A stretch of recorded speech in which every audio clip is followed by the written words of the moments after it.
But I end up having these other guys build me a motorcycle, man. And I'm gonna tell you, man, that was a great bike, man. We did a deal. We did a promotion deal together. That was a great bike. They was like a competitor of American Iron Horse at the time. You Okay. remember back when all these custom Yeah. bike start opening up and stuff Yeah. like that, you know. Yeah. And yeah, those guys gave me a great deal on the bike, and I ended up taking it to Sturgis. Did you Ended really? up taking it to Sturgis. Yeah, Wow. yeah. I remember so many guys said, "Hey man, want to ride you?" But I remember Barry, Wyndham, and Yeah. a couple other guys. Hey man, we want when you take your bike, we want to ride your bike, see how it rides and stuff like that, man. Man, I took off and I didn't look back, man, because I didn't ride with any of the guys.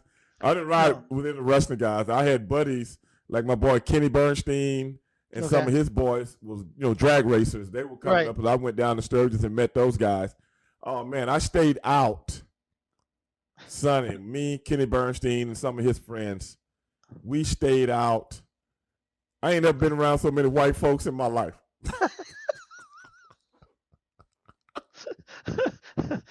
I ain't been around so many. It was like, it's like, you know what I felt like? No, I'm not saying this in a bad way.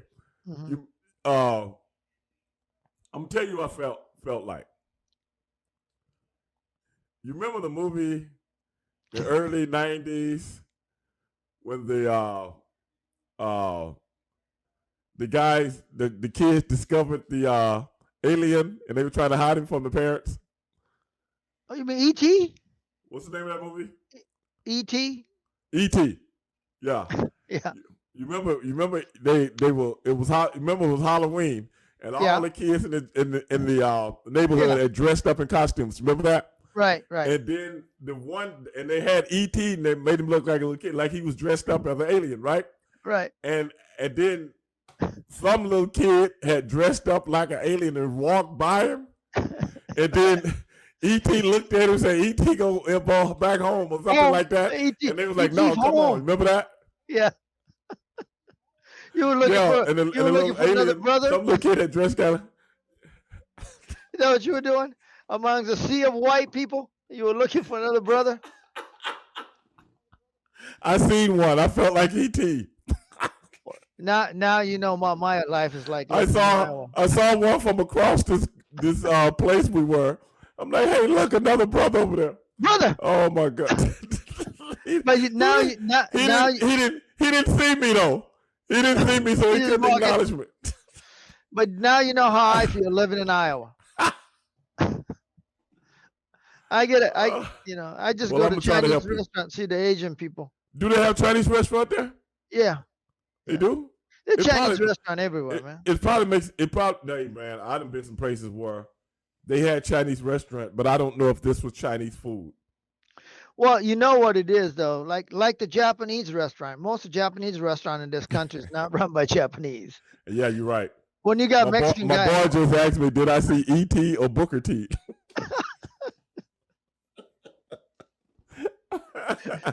GI bro. Yeah, no, I didn't see either one of them. but you're right, man. But I like the Chinese food where the people are actually Chinese. Yeah, I mean that's I like the that's Japanese food where the people are actually Japanese. right. Of course. I mean, this is about kind of how it goes. If you want to find a good, authentic food, go open a restaurant and see how many people are in there that looks Japanese. If they're eating and smoking and eating, that's probably a pretty good place you can get authentic food because they're all smoking. You know what I'm saying, right? Especially in the back. Yeah, In yeah, the back. yeah. They're cooking and smoking at the same time. A little bit of ashes in there. Oh yeah. But Oh no, yeah. but yeah, that then you say if you go into a place and places all full of white folks, probably not. I mean, it's Americanized, Yeah. as they say. But you know what? Me and Kenny Bernstein, brother, we had such a good time. I had been knowing Kenny for a while, but I had never. Yeah, I was gonna say, how do you know Kenny? Oh, from Sturgis. Oh, really? Yeah, I know him from Sturgis. We used to stay. I don't know if you guys were there yet. This is the first time we went up there. You might not have had came on board yet. You might have Okay. been a year before you got there. Maybe you were there. Maybe you just didn't make this trip. I don't know. But 93 maybe, probably. it was the first one we went to, and I think that was 94 or 94. I was there. 5. I was there night first one. Okay, then. Yeah. So anyway, But it but wasn't you as did yeah, you don't hang out with the boys anyway. I do, but just in certain places I don't. It all depends. But Sturgis was new to me. I had never been around no biker rally before. You know what I'm saying? I didn't know Yeah. what this was. Well, generally, Even though I ride bikes, I wasn't into them like that. You know what I'm saying? well, like So, you were saying, there isn't too many person of color. well, there is, but not No, at this rally. not They that go much. to other rallies. You know what I'm saying? They go to rallies like if you go now. I had been to the rally in Daytona. Well, that's a whole different deal. Well, that's what I'm Yeah. talking about. Yeah, This they was d- totally they have different. they have a bunch of those guys. Yeah, A bunch of guys with the with crotch everything, rocket guys. everything. You know what I'm saying? So I know a group of crotch rocket guys. They're all brothers. They all ride Japanese bikes. They're on the Isle of LA, mhm. and they're bikers. But all since the word they're bikers, but they don't ride Harley Davidson. They ride Japanese bikes. Right. Well, see, They're Hayabusa people. in Sturgis, you don't see a lot of No, you don't. for the Japanese bikes and stuff. No, only Japanese bike you saw was me riding into it when Bo Nakano had a match with Medusa. Medusa was trying to sledgehammer my bike right, and blew up. She was so right. blown up she couldn't even hit it with. I mean, go back and look at that tape. Oh Medusa's wow. so blown up she can't hit the thing, and she's trying to hit it and she kept missing it, and she I tell you finally. what. I tell you what we're gonna have to start doing, Sonny, and I'm gonna implement this in. I was just telling people. Well, let me get back to this Kenny thing first. Yeah. We were staying at like a Days Inn Okay. when we first went there. Yeah.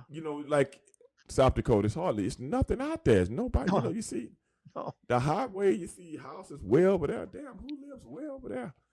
And we didn't stay in Sturgis. We stayed in. Yeah. You couldn't. Yeah. What was the town we stayed in? Was it Sioux City or Yeah. something? Sioux City was outside. Yeah. Yeah, about The 30 biggest miles city. down the road. Right. So I come in one evening. I don't know what we were doing. I don't know if we were prepping that day or whatever. I come into the hotel, and it's like a little Days Inn. It's not a big, and they're charging WCW like $250 a night. I You know remember. what I'm saying? Yeah. They were Yeah. selling them. And I can't remember who I was rooming with because I wasn't rooming with my brother. I was rooming with someone. I never roomed. They always put us with different people, when we go up there. But anyway, I look in the little area where you sit down at, and Kenny Bernstein was sitting there. And I walked over to him and I go, Kenny Bernstein? Because, I'm a big drag racing fan. Right. And he was like, yeah, brother, how you? And I said, hey, man, Stevie Ray, pro wrestler. We in town doing the wrestling. He was like, oh, yeah. I said, you from Texas, right? And he go, yeah. So we started talking. So we sit down and start talking. Next thing you know, it's 2:00 in the morning. Yeah, we're sitting there talking in that little lobby. It's still like 2:00 in the morning. And then I was like, hey, man, you want to come to the show tomorrow? And he was like, yeah. And then I got with Doug and all those guys and got him VIP. Pass. Yeah. Yeah, way up in the air looking down on the show. Yeah, some area up there that was looking down. So I got him up there. And me and Kenny been friends ever since, man. That's how we met. So the next year, I had my bike brought up. And that's when that year me and Kenny went all over the place, man. I mean, we were all, if we had a camera there, man, if I could videotape all the stuff that we did, you know what I'm saying? Oh, my God. We had such a good time. That was one of the best times I had at Sturgis, man. Was hanging out with Kenny Bernstein, man. I never forget it, brother. We had a good time. Never forget it. So he let me ride his bike. He had a big Harley with the dresser with all the stuff on it. You know what I'm saying? Oh, okay. Like road a big Ultra Glide or something like that. Yeah, right. So I got down. I went and rode it. I was like, man, he bragging on this bike, got cams, and he one of the fastest guys in the world. First guy to go 300 in a quarter mile. I got on that bike, man. That thing felt like a moped compared to my big S&S 113, dog. You know what I'm saying? And I didn't tell him that, though, but I was like, man, this bike's slow as molasses. Let me get it back over there. Because, boy, mine was a hot rod, brother. I had the big pistons. I had the big cams. I had 113 cubic inches. His bike was an 88 cubic inch. I had the heads ported and stuff like, man, you could hit mine on a black top and leave a black. Bah, Smoked it. bah. Oh, I love that bike, man. Loved it. Kept it 4 years, and then I sold it to this guy because I don't know.